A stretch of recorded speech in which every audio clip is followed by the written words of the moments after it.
In a world where information seems to travel at the speed of light and traffic at a snail's pace, where the agenda of those at the helm doesn't always reflect the pressures on the streets, where the rubber hits the road, where there's queue of issues needing to be interrogated in the name of speaking truth to power. Welcome to a place at the table, where we set the agenda, table the issues that matter to you, and invite you to take a seat at the table. a place at the table where we're set to shake much more than the table.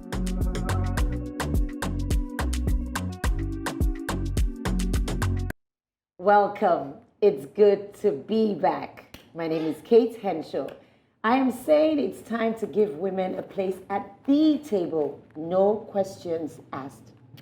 Welcome back, Kate. Thanks, Andy. However, I'm asking some questions of my own. Specifically, where is the media? And please, when it comes to documenting conflicts in certain parts of the country. My name is Andy Elisha. Hi, Andy. We're both asking questions and also proffering solutions. You already know my name. I'll be speaking on something that has me both excited and frightened at the same time. It's artificial and it's intelligent. Wait for it. Speaking of providing solutions, I'm in search of an agenda for peace. Any suggestions, anybody? My name is Yinka Ogunubi. Up next is a mystery guest, hitherto known as X. Yinka, you got me. My name is Ekene Ezeji, otherwise known as X, or X as an alias. I'm unveiling a neo-colonialist agenda as regards the promotion of LGBTQ ideology in Africa. And I'm saying it warrants a robust Pan-African response. Speaking out and taking a stand is what we do. It's time to shatter the glass ceiling. I'd say it's long overdue, wouldn't you? The glass ceiling for women in public office. We forget so readily how far we have come. We forget our lineage, our history, and our strength. We sit docile, quiet, timid, without a murmur, with barely a whimper, grateful for the roles foisted on us. We tolerate the subtle submissions imposed by religion, by society. They tell us we cannot govern and that we cannot lead. We, the offspring of countless women warriors? The month of March is the month of International Women's Day and Mothering Sunday. I continue to celebrate the Nigerian woman and the African woman for her resilience, her tenacity, and her ability to carry all on her head without falling. With each year comes the banners, flyers, talk shops, more lip service to women empowerment and fake praises. Honestly, I am tired. The louder we demand, the more crumbs they throw at us. With each successive administration and assembly in Nigeria, the representation of women not only decreases, but even more depressingly lackluster, in spite of the high percentage of highly qualified, competent, and intelligent women in our nation who haven't seemed to crack it or hack it when it comes to representation in public office holders. So is it any wonder that laws and policies that benefit women hardly get passed? There are simply not enough women, both in the lower and upper house, to shift the paradigm. In the constellation are a few bright sparks. Aruma Ote, Ngozi Okonjo-Iweala, late Stella Adadevo, late Dora Akunyili, and a few others. Yet the same country that birthed those giant Amazons is yet to produce a female president or vice president. Don't tell me it took centuries, 2 centuries, and some years to have a female vice president in the US. I do not care. Who said it has to take us that long? On the other hand, we, the women, also have to refuse to be treated as footnotes, afterthoughts, or second-class citizens. We have the numbers. We have to reject tokenism of Trojan horse female inclusion in political office. We must resist their deceitful and demeaning invitations to dance, at campaign grounds with Ankara Ashebi plastered with images of the latest packaged male candidates. We are more than that. We are. And we demand for equal representation in Project Nigeria. So thank you, Kate. That's a very important advocacy, and I'd like to start with some statistics. As of today, the percentage of female representation in our population is 50.4%, which means that there are more female in Nigeria than there are males. Now, the percentage of females, of registered voters, is 47.5%, which is about 44 million. So in reality, when you look at it, we should expect that the representation of women in politics should be higher, because women actually have Should the reflect numbers. the numbers, yeah. But in reality today, that number in terms of the population and also the voting capacity is not represented either in Congress, well, I say Congress, but It's okay. either in our National Assembly or also in our executive arm, and it's a big issue.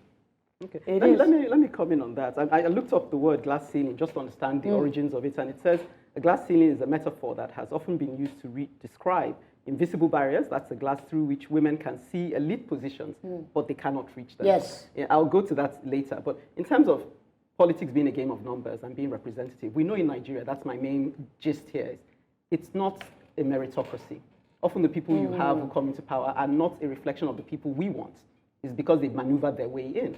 And I read a quote by Chinua Achebe coming here just outside. And he says, if you don't like the story, write your own. Yeah, write your own. I suspect that what I'm saying may already be in motion, because I commend a lot of women who are opening up the space. But I would say we should create our own parties, women only. Yes. Because some of the rubbish you see that exists currently, where you're charging 10 million for, we can redraft it, we can do it according to our own terms, and get our candidates able-bodied to support ourselves and push ourselves forward. That's right. That way, we'll have the people, we'll have the backing of the women, we'll have all the, what we need to be representative. Because currently, the way Nigeria is poised, if you're waiting for what exists to let us in, you'll be waiting a long time. So definitely create your own table.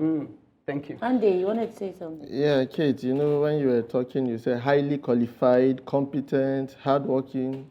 It seems those qualities exclude you from leadership in Nigeria, not actually put you. Oh, nice one. Nice one. That was below the belt. But, And we just shattered it. but be that as it may, I think it will take Liberia, is it? Yes, they had Rwanda with their assembly. So I think some progress might be made, maybe taking place on the continent. Maybe it hasn't yet trickled down to Nigeria. I might need to find out what it is they are doing, but not female-only parties. Why? Need Why? them. Why? Why? I don't understand. I mean, if you come and you already exclude a section of the voting, you shouldn't do that to yourself. This is a good advice I'm giving you. Like, don't exclude. This is good advice I'm giving you. We're already being excluded. I want to lead by example now. Yes. Okay. Sorry. Yes, I'm gonna sort of support and debate with stats, right? And it also aligns with our dear brother here, Yinka. So here's some stats that I have from 1999. So think about it, that we're currently in the Fourth Republic, which began in 1999. From 1999 till date, every president and VP has been male. Swallow that. Since the first assembly till date, so we're in the 10th assembly, there has only been 29 senators and only 78 House of Reps. Now, I said 10. Women. So female, thank you. Now, think about it. That's one assembly to 10th assembly. Each assembly, there are 109 seats in the Senate and 360 seats in the House of Reps. Just calculate all of that, right? Okay. Out of a combined total of 164 ministerial appointments since 1999, only 33 have been female. And you see why we have to do women only. Okay, she landed on my side. I'm bringing him into our side. It will soon be he, she, or D. Yet, evidence continues to underscore the fact that women make better leaders, not just in the home, but across society. What do you need to do to capture the interest of women to drive them to the polls. Oh, that's a whole debate. That's what I want to say. Because obviously... To the polls, you mean? The ones Yeah, who to the back- polls, yeah. because at the end of the day, you're only going to be able to get the change you need Shall I tell you? if you can get women actually in positions, Let him finish. you know, in the legislature, either in the state or on the federal level, to make laws like some of the laws that were identified last time, you know, that will advance the cause for women. The problem today is that women, in large numbers, are not voting for women. They're voting for men. Of course, we can say that it's who they see that they vote for. But at the entry level, the primary level, I mean, At the party level. the party level, the bar has been brought very low for women to be able to enter, but they're not getting in, and so they still get to vote for these men. So the question is, what do we need to stir the interest of women? Never, ever, ever, ever underestimate the power of patriarchy. And I'm talking about patriarchy globally. It is a mindset. It is already been, what's the word, indoctrination. Yeah. So, Grooming. Imposter syndrome. and patriarchy does not mean male. It's a mindset. So therefore, when you have a society, when you have a world where patriarchy made the rules, decides who go forward, decides how you navigate the world. It already in there that Patriarchy. look at men first. So you're blaming There was men No, again. I'm the blaming system. patriarchy. Yeah. Okay. Patriarchy. Yeah, but and I keep saying we to you, won't get to follow patriarchy that. is not male. Patriarchy is, there are lots of female patriarchal princesses. That's what we call them, gatekeepers. Yes. That's number one. I But agree. because we're running out of time, Yes. I'll tell you what needs to fundamentally happen. If you got what changed in Nigeria, prior to colonial days, we had more women taking part. Yeah, in the old days, you had more women as part of nation building. Yes, in we had communities. Philomena, we Think had about it and Moremi, all of that, Funmilayo all of Ransome that. Kuti, Now, so once many. the The Aba Oyinbos came, women's riot it was women. the Oyinbos that came with their That's sexist fascinating. mindset. They said- Especially Victorian England actually hated females.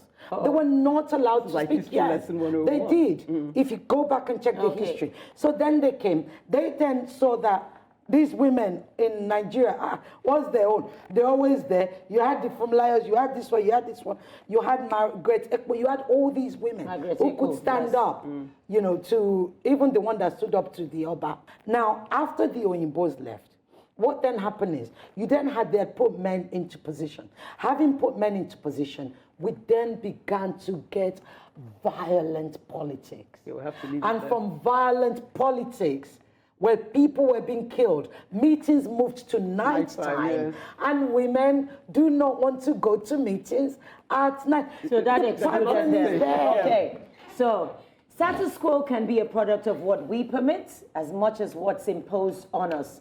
Andy is up next, and he's certainly not keen on maintaining status quo, are you, Andy? Not at all. When it comes to radical reform, there can be no sacred cows.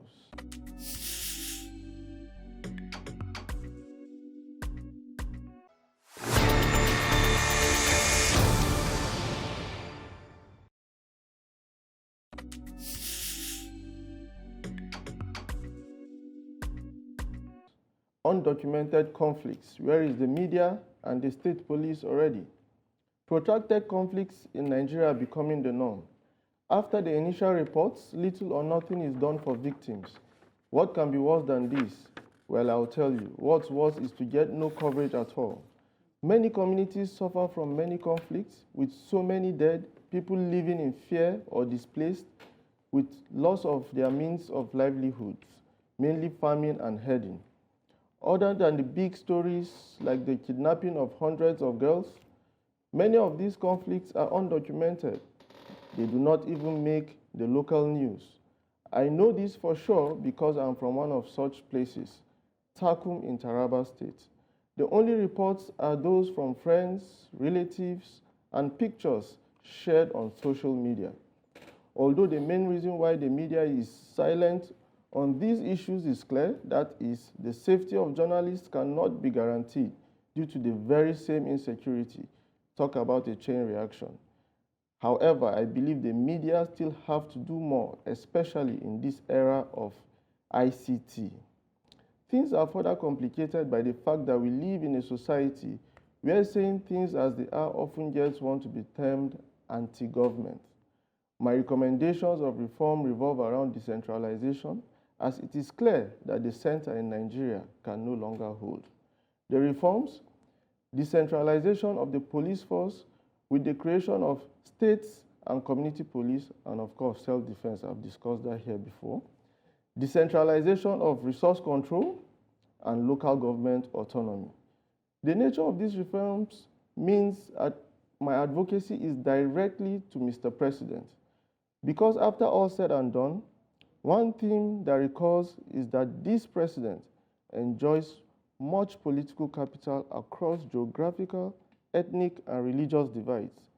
Can Mr. President use this political capital to get two-thirds majority of legislators to push through these reforms?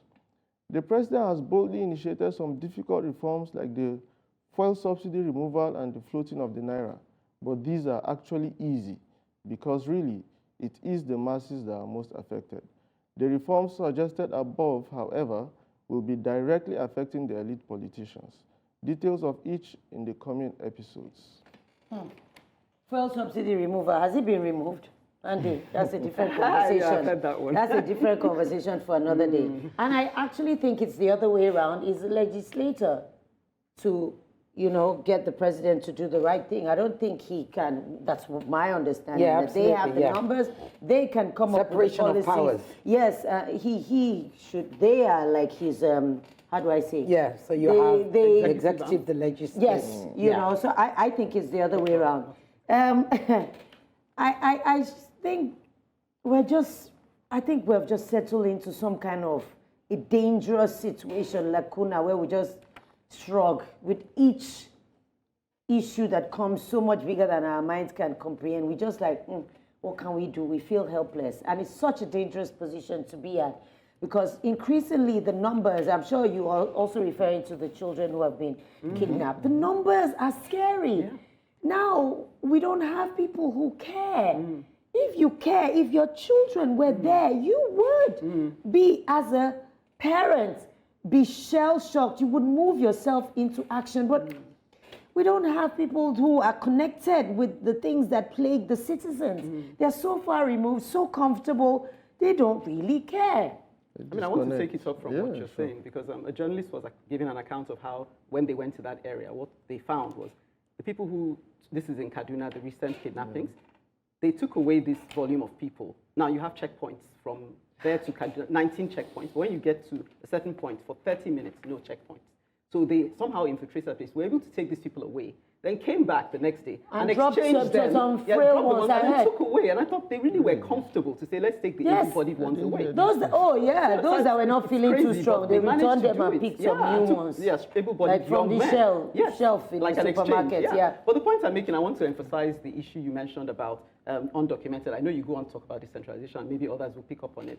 But it's the fact that what does documentation actually achieve? And I've seen some people working in that space who do some brilliant work. They do something, there's a documentary you should watch called Counseling on Wheels. And they go in and talk about people on the back end of some of these attacks, and the women are telling you their story about how one woman had to throw her baby into the water just to make it to save to save herself. She had 3 children, she couldn't cross with all of them. God. So this is the trauma, and she's telling you the story, and she's broken. These people go in there and they work with them. What does documenting these things do? It makes it make them more of a human being. Real. So that we can, because Nigerians, I feel when you meet them one-on-one, they're caring people, but somehow in working out our policies, that humanity is just lost. So we need to get back to that place. Let me just speak to the issue of decentralization. And he spoke about, state police and things like that.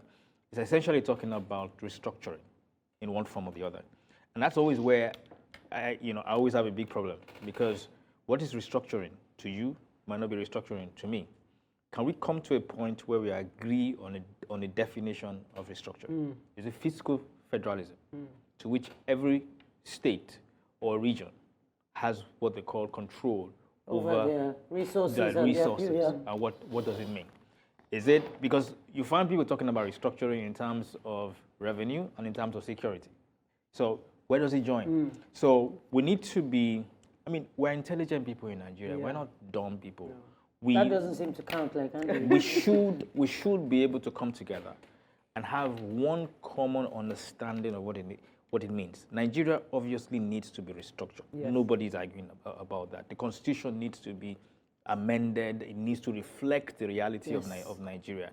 And we have to be able to have that conversation to define what it is, and then lean on the president and the National Assembly to implement it. And so thank you for really bringing it up. But what I will say is we get these complaints a lot from the public.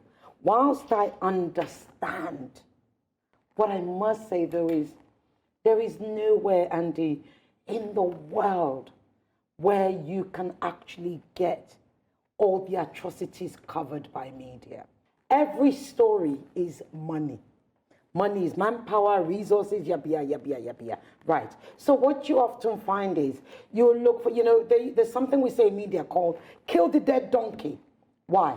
Because suddenly the dead donkey is a story that's not interesting, but is looking after a space that's ready for an Andy story or some big story. So there was kill the dead donkey. That means we've got a big story to go in that space.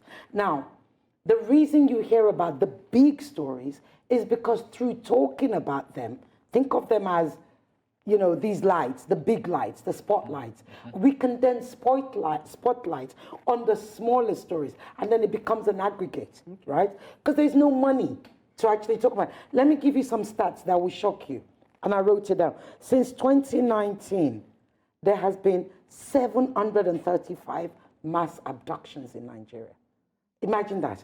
15,398 victims.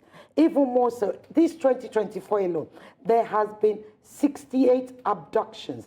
That's an average of one per day. Imagine one per day. Every day you turn on the news. Several people being abducted each time. But more importantly, that exceeds the entirety of 2019 and 2020 combined. So it's insane. So you have all these stats. So I get what you're saying. I've heard of Takum, like Ekene said. You see, documenting is beyond just media. It's about doing documentaries.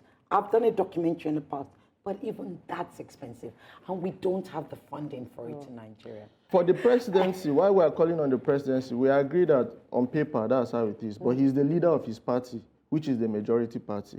So normally, yes, the bill will come from the House, but the background work, that is why I said political capital. Okay. Like, he's going to use politics. It's not going to be just legalist speaking, right? So that was the point of it.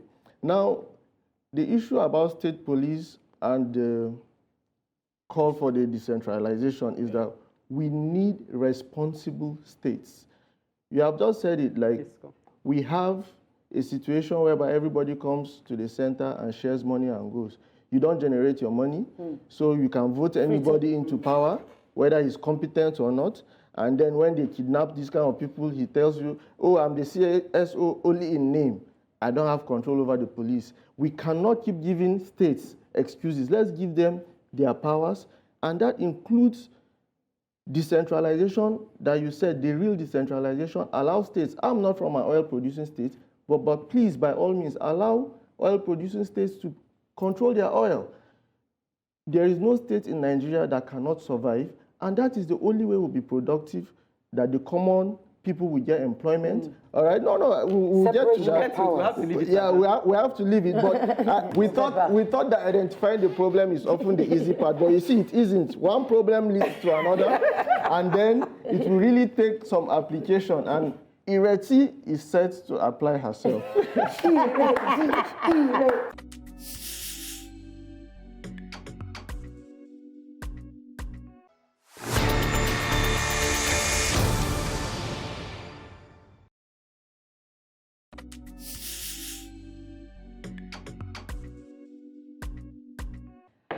Problem solving is at the heart of what we do here at the table.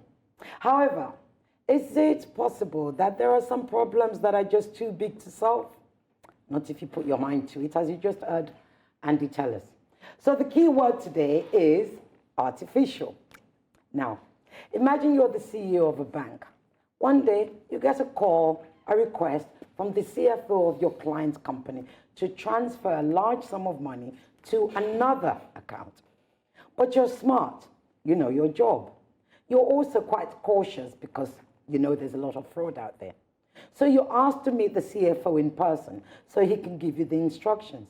The CFO says he's out of town. So he sets up a Zoom meeting.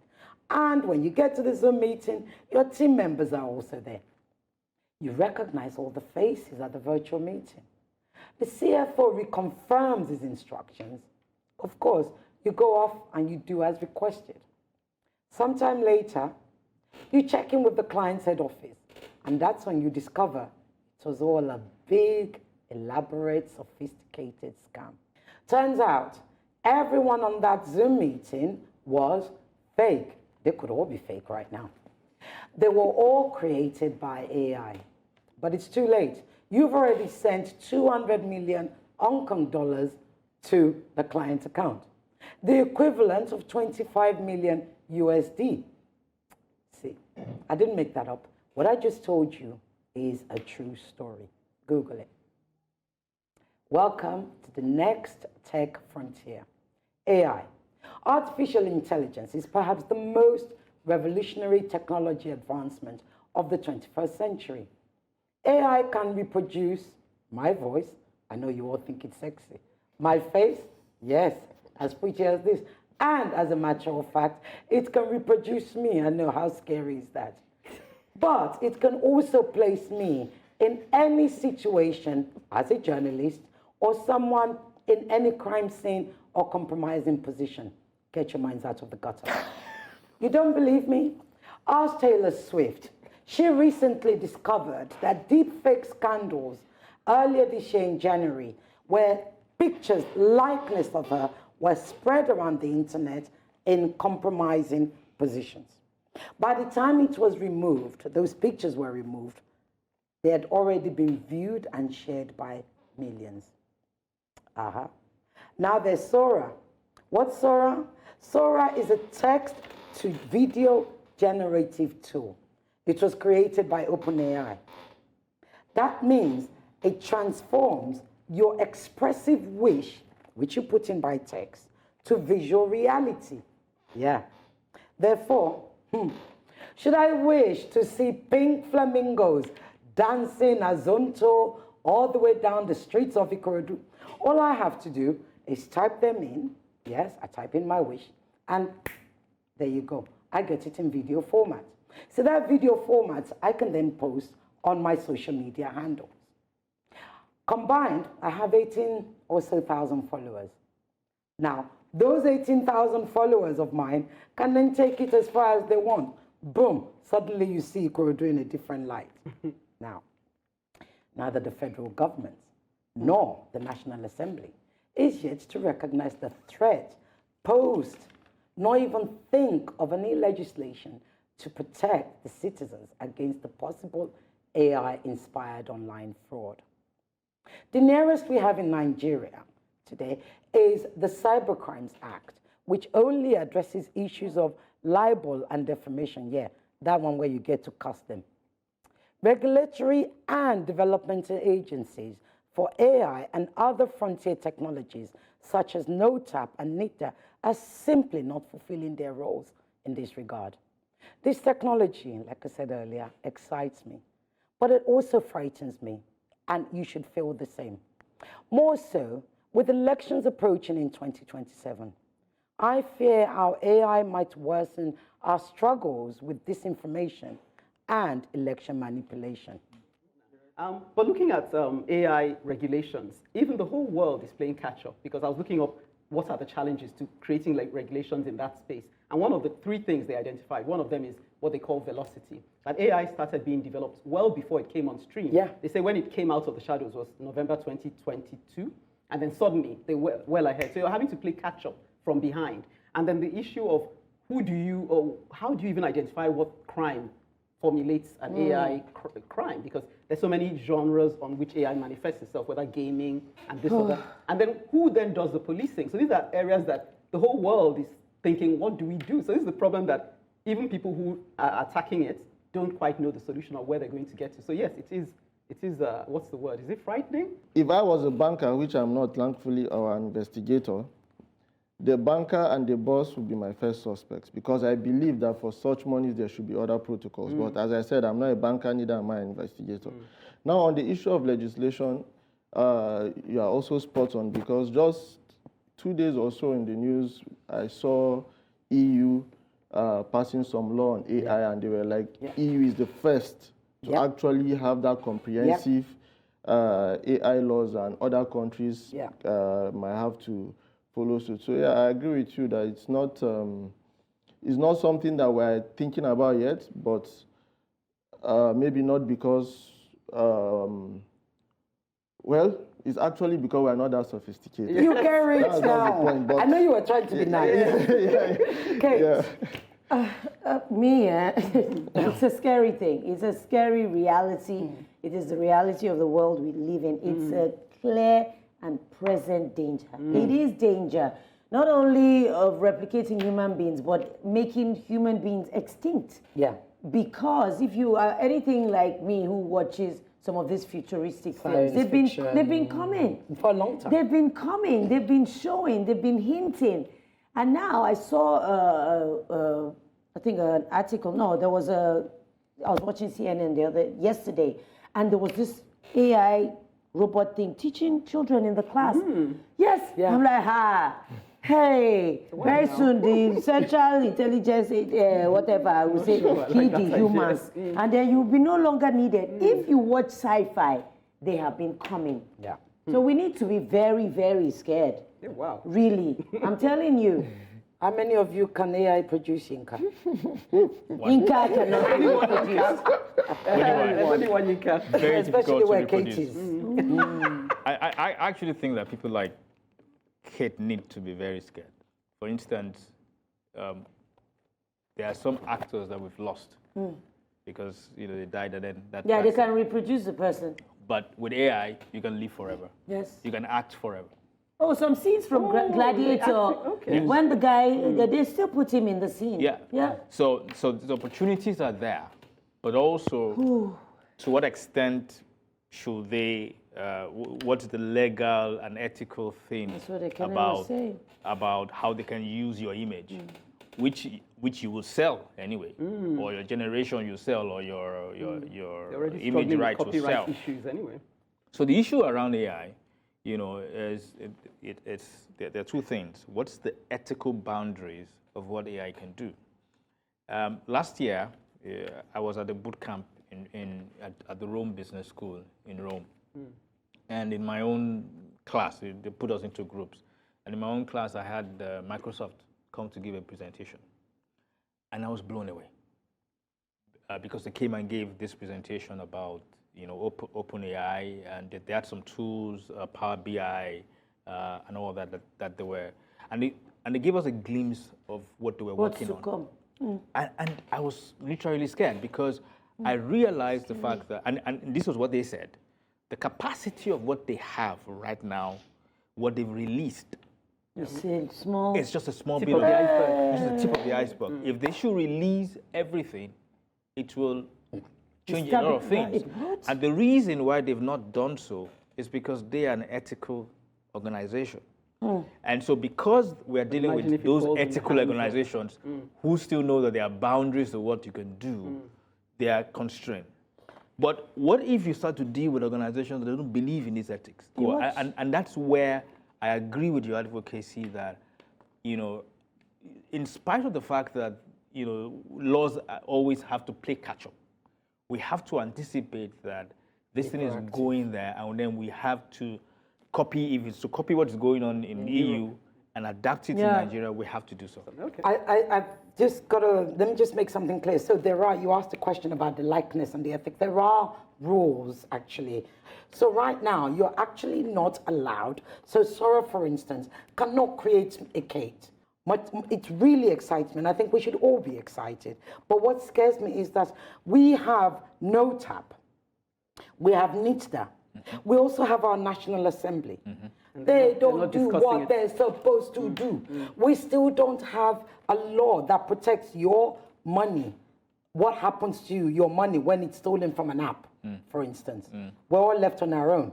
So really, we can't keep playing catch up. We need to be more proactive because whether we like it or not, AI is coming. Yep. And I know the Ministry of Science We can't stop and it. whatever, they're actually working on this sophisticated technology. A lot of vigilance, I think, is required. Are you ready? Indeed, yes. yes. Me, I'm scared, sir. Kids, Oh, don't show your excitement. When you say I'm excited, you went, oh, I did. You saw me. I'm like, huh? Thank you, Andy. indeed. Well, some Let's of us are observe. excited and some not so excited. But you know, all it takes is a little application and a lot of vigilance sometimes. So Yinka's up next. And guess what? He's got up a wanted notice. Dead or alive? Yes, Ireti, you don't seek, you won't find.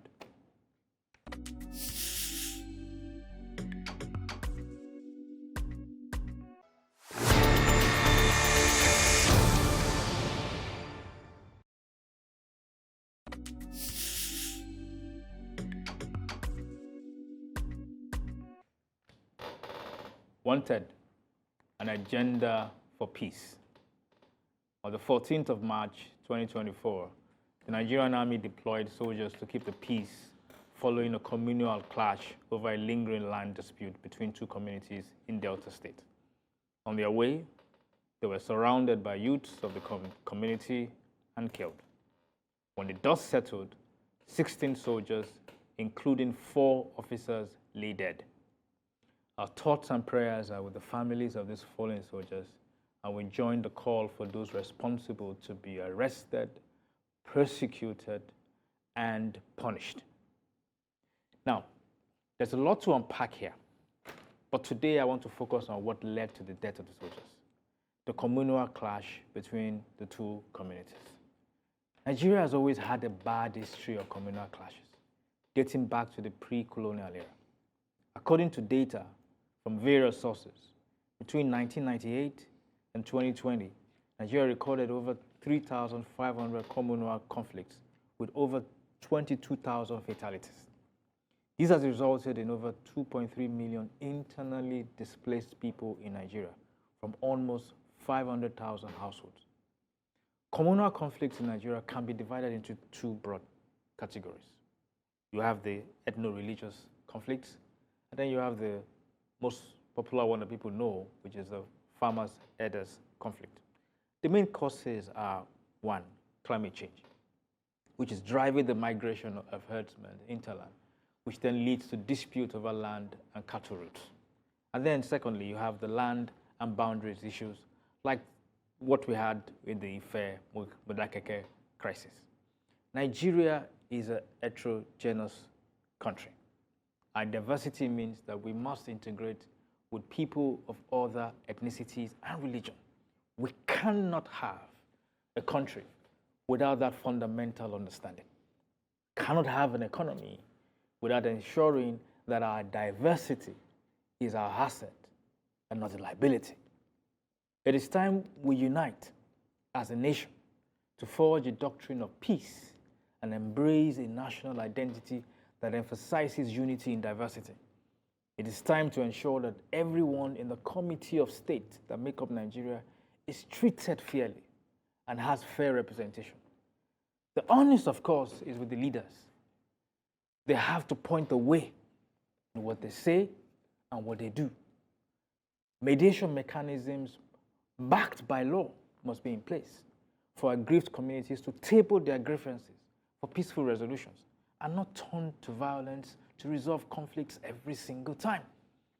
If we don't want to see another Okwama tragedy and have to mourn the deaths of 16 soldiers or 22,000 Nigerians, or watch as 2.3 million men, women, and children are internally displaced from their homes, we need that agenda for peace now.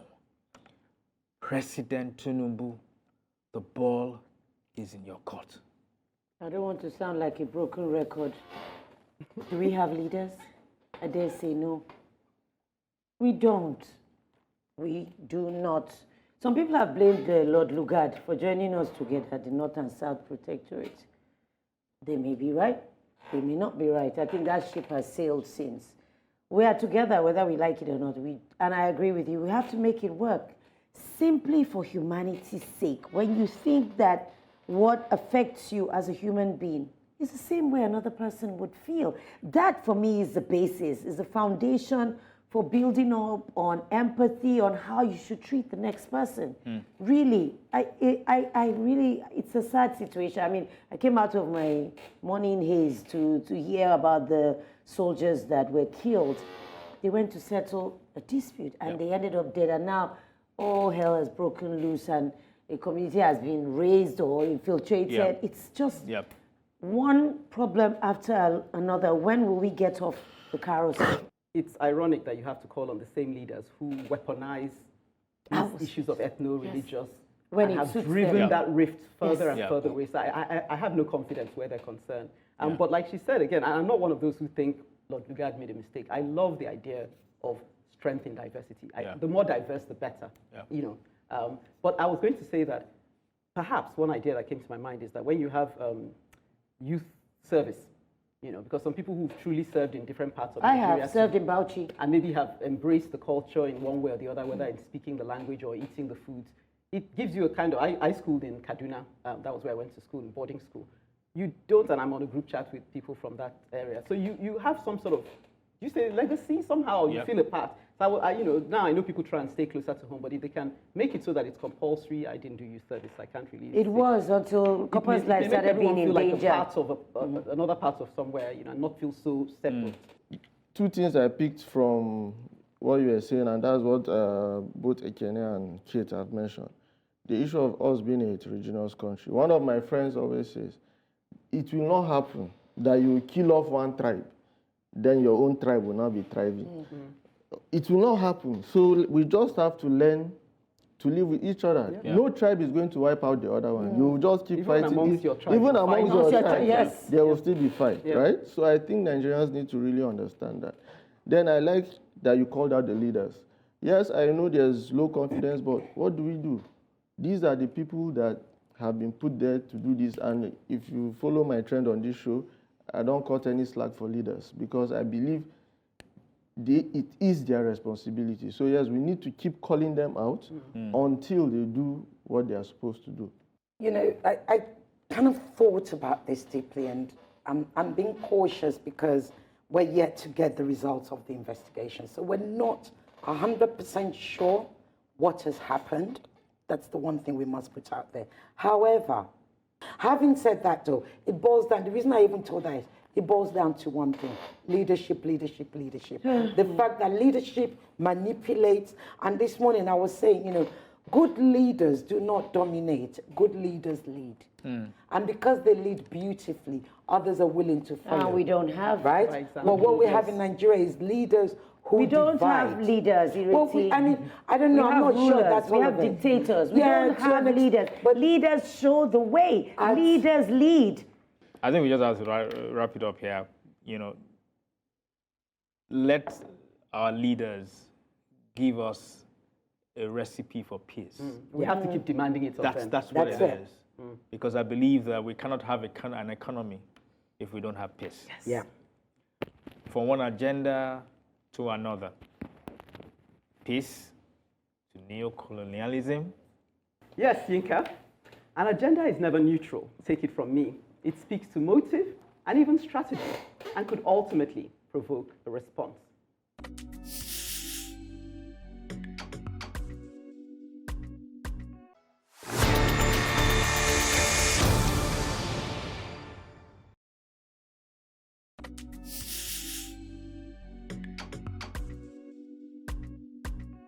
I'm going to be speaking on neocolonialist LGBTQ+ agenda. Now, on March 6th, Ghanaian Independence Day, I happened to attend an LGBTQ+ protest at the Ghanaian High Commission in London against the Human Sexual Rights and Ghanaian Family Values Bill. Gay sex already carries a 3-year jail sentence in Ghana.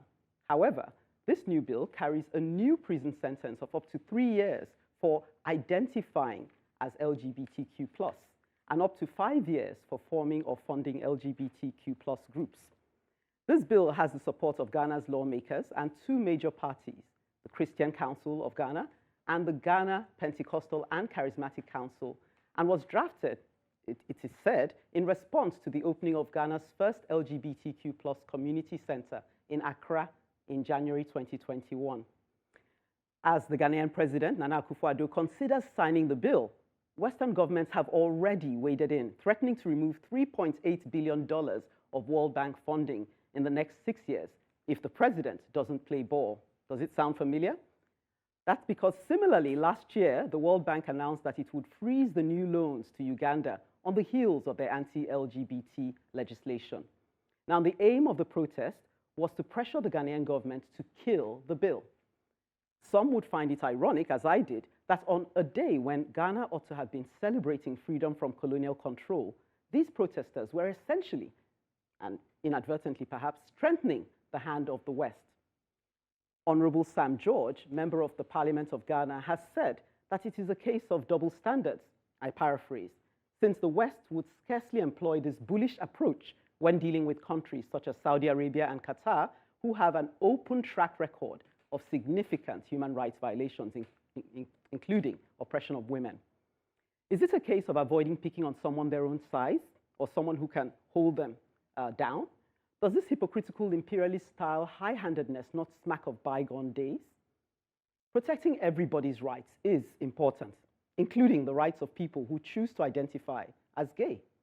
Nonetheless, if we're to step out of the shadow of imperialism, the dialogue between non-warring sovereign nations must embody respect and negotiation rather than threats, blackmail, and dictation. Other than this, we're dealing with a neo-colonial hangover that warrants a sobering response. What say you? I would rather say he who pays the piper dictates the tune. So as long as you're coming with your bowl, Begging bowl, and I'm giving you, I will tell you what to do. They wouldn't dare pick on those other countries you've mentioned because they're self-sufficient. They're not asking you. They're not even seeking your opinion on anything they do. They are getting on with it. And you will still go there and have your holiday and spend your money there because they hold their own, simply put. The whole premise of neocolonialism, especially when you look at it from the prism of aid to Africa, is that we're going there to ask for aid because they basically put us where we are. Okay. They exploited our resource. They put us under colonial rule. They plummeted the economy, and they put us where we are. Okay. So just saying, okay, we should pay our bills. The idea is that, look, we probably would have been fine if you have let us alone. And so okay, so are you talking about Lugard that I referred to the last time? Yes. Okay, continue. That's part of the argument on the side of say, because the easiest thing is to say, okay, they pay the bills, so they decide. What they do. But if you look at the Francophone countries and how they are tied to France, and how even with the fact that as bad as it is, some of them still have to be paying for certain things to France, you begin to wonder that why. So why would we have a problem with these countries going back to France to ask them, please give us aid for this and that and that? So we have to balance these conversations when we're talking about. I don't agree. As long as you go begging, you come to me for money. I'm going to. Where is if you had your money, would you come to me? You wouldn't. No, I wouldn't. So why I think we get away from. Please. I don't. Your advocacy. No, actually, this is my advocacy. No. But please address it on all levels. So, okay. I'm trying to sort what of I don't say, understand do is, they have are a you right saying, to let me speak understand. Yes. Do they have a right to saying tell them what to do? They are imposing, they being the West, Yes. Western powers are imposing LGBT rules on Africa Because they can. Yes. Because they That's get what's money. Yes. Well, absolutely. But I'd like to go to the LGBT part. Then. First and foremost, I am pro-LGBT. I totally 100% support it without any fear. If they're going to arrest me out of here, come and do so. That's the one thing. However, having said that, I agree with you about the blackmail. There is a blackmail.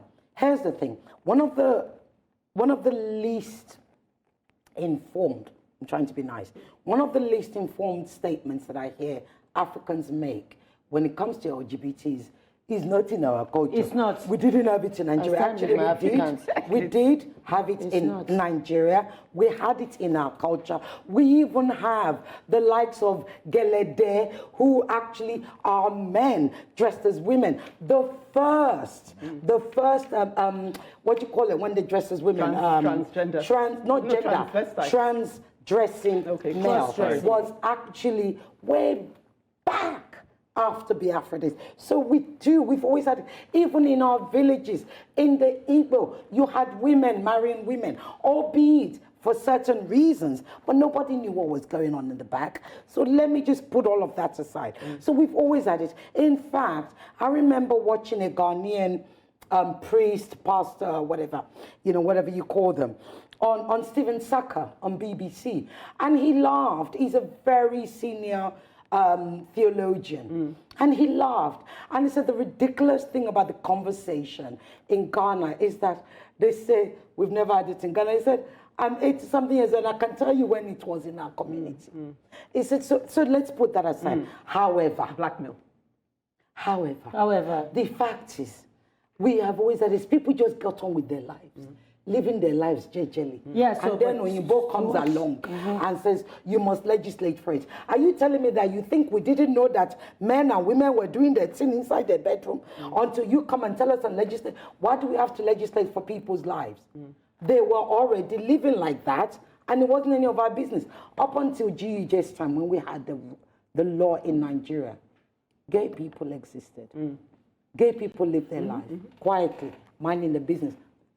And why should anybody have to come out and say they're gay? And why should we then get involved with what's going on behind closed doors? And then it says identifying. Sodomy is against the law. It's already in our laws. But women, it's already in our laws. Women and men, heterosexuals practice sodomy, my darling. Wake up to the world. Yeah. How then are you going to imprison a male and female for what? What? They're not gay. They do their thing in private. If the West were not poke-nosing and arrogantly blackmail, and I wrote down disrespect and arrogance. They disrespect, the arrogance, and the blackmail by which they try to lord it over African countries. If they were not getting involved, people would have just got, there wouldn't be a need for an anti-law. Do you understand? I think I get you. Because people just want to get on with their lives. How can they be prognosing when you went to go and meet them? Please, Andy, say something. No, I like that Ekene elevated the argument even above gay rights to the issue of sovereignty, right? So these are democratic countries, Ghana, Nigeria. I don't see the reason for punishing such countries because they exercised their sovereignty. Yeah. But then Kate brings up the issue of economic sovereignty, which Yinka has spoken a bit about. So both arguments are correct, but we cannot go on blaming them. We need to organize ourselves to become economically viable. But it is true that they put us they put us there, and it's a journey. Yes. So, but above all, I want to close with some of the things Ireti was saying about, cultural things and how you tied you said there has to be a Pan-African solution. Yes. Polygamy is illegal in the West, for example. Nobody is sanctioning them or anything like that. So there's a way societies deal with different issues, and I think they should respect the way Africans want to do their thing. I want to high five you. I think you should round up. This happened. It's true. Leave people to live their life according to their culture. Yes. I totally agree with Andy. I totally agree with him. I think that Africans should be left to take care of our issues. What I just want to say is that this thing has gone beyond just the national sovereign countries doing these things. Because of the existence of international companies, okay, and most of them that are based in HQ in the West and have been made to imbibe certain values and rules and ethics and all that, which includes LGBTQ rights. And if you work for those companies, you are expected regardless of whether what your local laws are, to subscribe to those laws. So even if the sovereign countries say, oh, we're not doing this and all that stuff, as long as they have international companies in their countries, they are doing it one way or the other. Well, I mean, what I'm advocating ultimately is that Africans get together because they weren't able to bully us in Nigeria. So if we band up with Ghana, we can help them strengthen their voice. Well, as you can see, we speak out, take a stand, and sometimes present a call to action. Thank you for being a part of the big conversations right here at the table. Join us again, same time next week. Till then, it's goodbye. Ghana should deal with their own problems. You know what to help our own. What's true? We deal with our. We deal with. Is it because of the jollof rice?